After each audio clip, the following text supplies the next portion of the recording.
Entendes o que estás lendo? O podcast que te leva através das páginas da Bíblia. Livro por livro. Capítulo por capítulo. Uma exposição bíblica emocionante. Aperte os cintos e embarque comigo nesta viagem.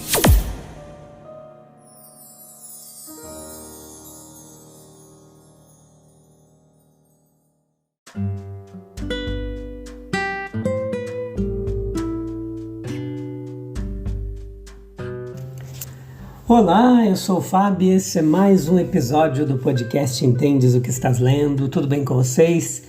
Meus queridos companheiros de viagem através das páginas da Bíblia. A gente está de volta pela bondosa e infinita misericórdia de Deus para continuar com aquilo que Ele tem colocado como um propósito assim muito profundo no nosso coração, que é de estar aqui compartilhando a mensagem da palavra de Deus com você. Hoje é Números capítulo 18, parte 1, episódio de número 540.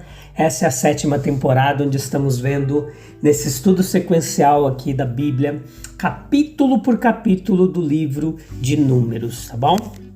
Eu convido você a ler o capítulo 18, depois vem pra cá, convida mais gente e vamos juntos nessa comunidade que cresce diariamente daqueles interessados em se debruçar mais sobre o texto bíblico para tentar entender o que Deus tem para nos ensinar sobre as nossas vidas, o que nós podemos aprender, como se comportar como cristãos, como pessoas do bem diante da presença do Senhor.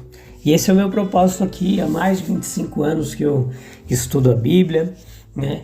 E eu estou aqui para compartilhar com você toda a teologia bíblica, toda a geografia, história bíblica nesse estudo histórico-gramatical do texto bíblico, respeitando toda a fidelidade do texto, uma exegese clara, objetiva, sem rodeios, sem invencionices, somente a pura palavra de Deus, tá bom? Então hoje a gente vai ver a responsabilidade que repousava sobre a autoridade dos sacerdotes ali em Israel e o que isso tem de lição para nós nos dias de hoje.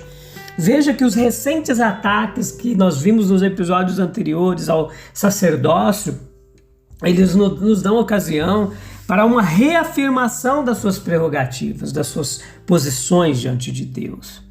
E para que isso não tenda a exaltar indevidamente a família de Arão, o mesmo oráculo divino que lhes confirma os seus distintos privilégios insiste também nas suas graves responsabilidades. Quanto mais poder, mais responsabilidade, né? Então veja aqui os privilégios distintos dos sacerdotes. Hebreus 5,4 diz que o ofício sacerdotal é descrito como um serviço de dom, recebido, agraciado por Deus, conferido pelo próprio Deus. E foi confirmado à família de Arão, aqui no versículo 2 deste capítulo, e tinha deveres especiais nos quais nem mesmo os parentes dos sacerdotes, os levitas, poderiam se intrometer. Você pode ver aqui no versículo 3 e nas referências em Números capítulo 4, versículo 4 ao 15. Veja que os sacerdotes tinham também autoridade sobre os levitas como seus ministros, versículo 2.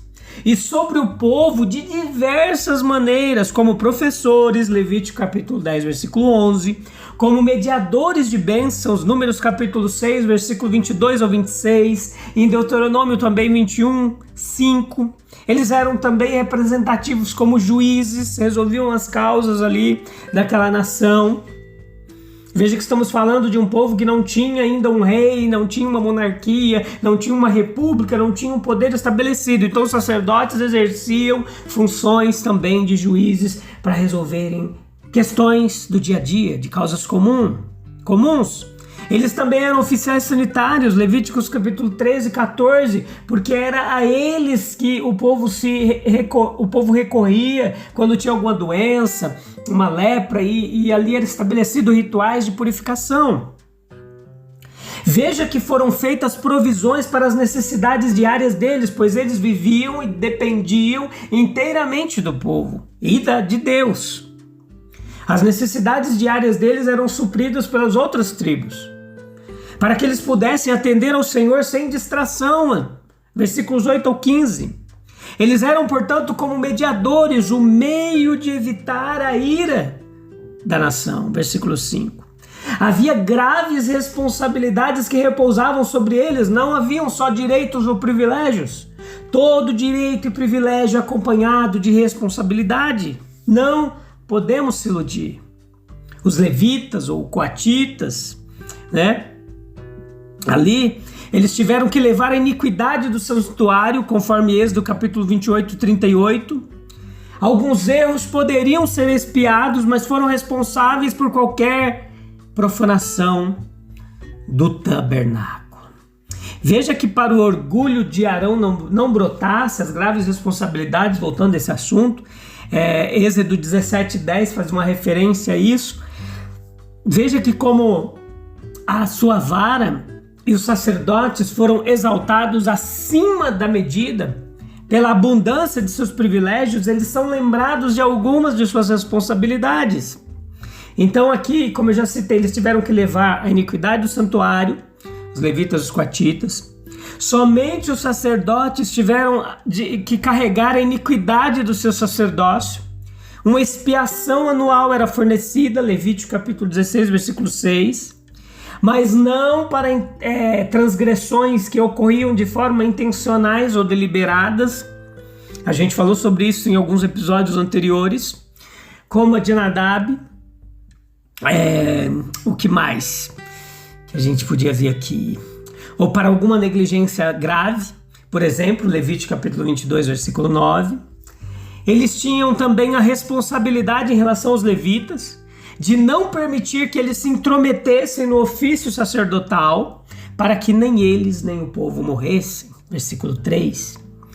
Então a negligência desses deveres poderia ser fatal para os outros e também para eles próprios, os sacerdotes. Versículo 3, versículo 5. E estas duas verdades, elas admitem diversas aplicações aos governantes cristãos, aos estadistas chamados ao dever de governar o país com base nos princípios cristãos, mas incorrendo assim numa tremenda responsabilidade.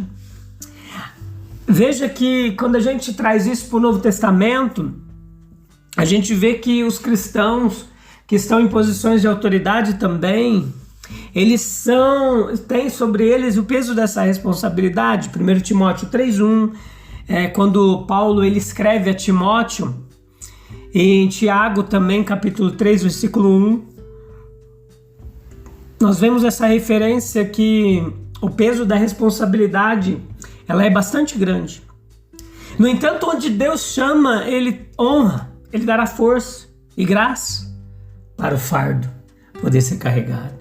Então é muito significativo que essa provisão para a iniquidade do santuário e do sacerdócio, ela esteja em primeiro lugar entre os regulamentos desse capítulo aqui. Embora Deus tivesse separado Arão e em transações recentes o exaltado e glorificado, ele não tornou fácil ou certo servir nesse ofício de sacerdote, pois em todos os aspectos alguém era obrigado a servir. Então Deus ele chamou Israel para ser o seu próprio povo, honrou, mas eles eram muito perversos em todos os seus caminhos, suas demonstrações ao longo da jornada. Veja do rebelde Corá, por exemplo, que era coatita. E a história dele mostra quanta iniquidade poderia estar ligada até mesmo ao santuário. A iniquidade do sacerdócio, ela é amplamente demonstrada na conduta de Arão, quando ele fez o bezerro de ouro, se juntou a Miriam em seu surto de inveja contra Moisés. Mas mesmo fora desses casos capitais de transgressão, nós podemos ter certeza de que havia iniquidade contínua tanto no santuário quanto no sacerdócio. Coisas feitas com muita frequência, de maneira formal e apática. Sacerdotes, levitas, igualmente conscientes de que o coração nem sempre estava no trabalho. Era necessário cuidar também das imperfeições das ofertas, porque os animais sem defeitos eram apenas relativamente sem defeitos, entenda, até onde os contribuintes sabiam, pois a escolha certa, sem dúvida, dos rebanhos e manadas. Havia sinceridade de propósito, mas não poderia haver plenitude de conhecimento. Então nós somos levados a considerar aqui algumas coisas que podem ser aplicadas. Por exemplo, as deficiências inevitáveis em nossos serviços mais santos que nós achamos que fazemos. Considerando o quanto falhamos mesmo em nossas relações com os homens, quão deficientes em equidade, benevolência e gratidão, nós podemos muito bem sentir que a iniquidade de nossa religiosidade extrema deve ser realmente um assunto muito grande e sério.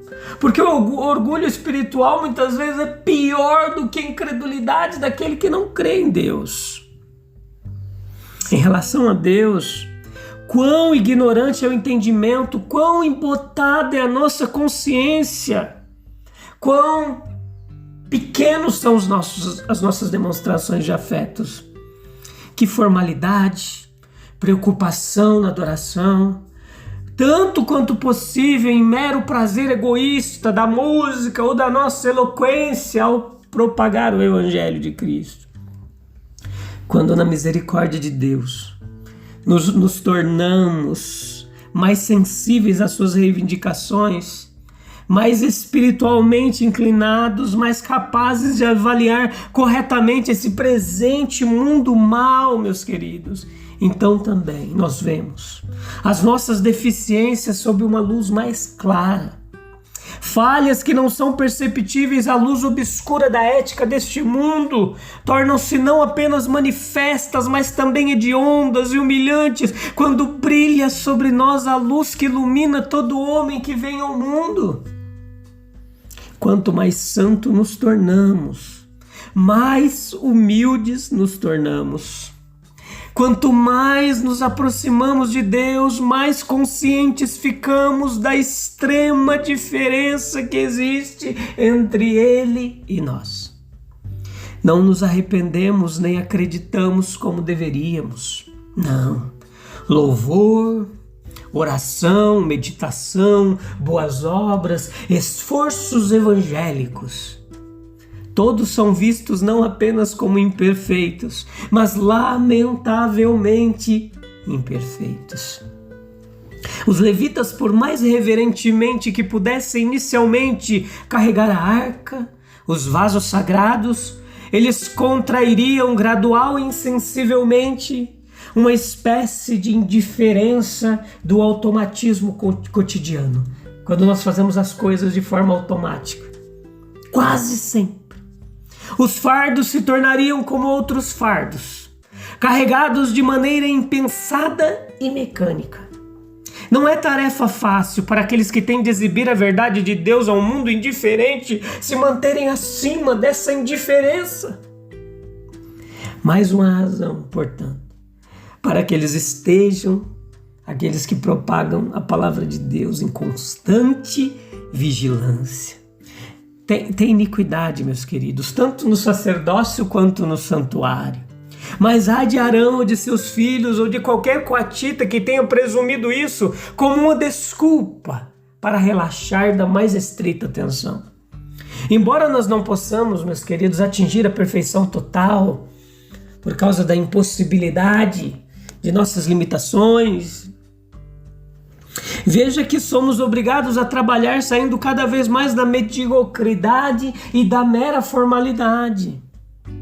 Lembre-se da humildade, cautela e autodesconfiança com que Paulo invariavelmente fala de suas próprias realizações, sempre magnificando a graça de Deus acima de tudo, sempre confessando sua necessidade do apoio divino e o fracasso instantâneo, o perigo que advém de sua retirada da presença de Deus. A formalidade em qualquer obra especial que Deus possa exigir de seu povo, digamos, a exposição da palavra, a aplicação de sua verdade, é consequentemente ruinosa. O trabalho cristão, ele nunca pode parecer impossível, mas ele nunca deve deixar de parecer difícil. Deve sempre exigir atenção, concentração, abnegação e paciência. Tem um ditado de J. Gurney, eu ouvi certa vez, que ele disse que O ministério do evangélico é a única coisa que conheço, cuja prática nunca torna ela mais fácil. O ministério do evangelho é a única coisa que conheço, cuja prática nunca torna mais fácil. Quer dizer, se ela está muito fácil, pode estar entrando numa formalidade sem sentido, em algo muito mecânico e ritualístico. Então veja que, voltando aos sacerdotes, falando de Arão, ele tinha muitos ajudantes. Em Números capítulo 3, versículo 39, diz que ele tinha nada menos que uma tribo inteira de Israel, em número 22.000. E se for dito que trabalho poderia ser encontrado sob o tabernáculo para tantos, mas a resposta é dada na distribuição do trabalho. Havia entre as grandes divisões da tribo. Os levitas não estavam perto de Arão como os enfeites de uma corte, não. Mas apenas para impressionar sua mente, não. Eles estavam lá para trabalhar. É um trabalho real, necessário, honroso, benéfico.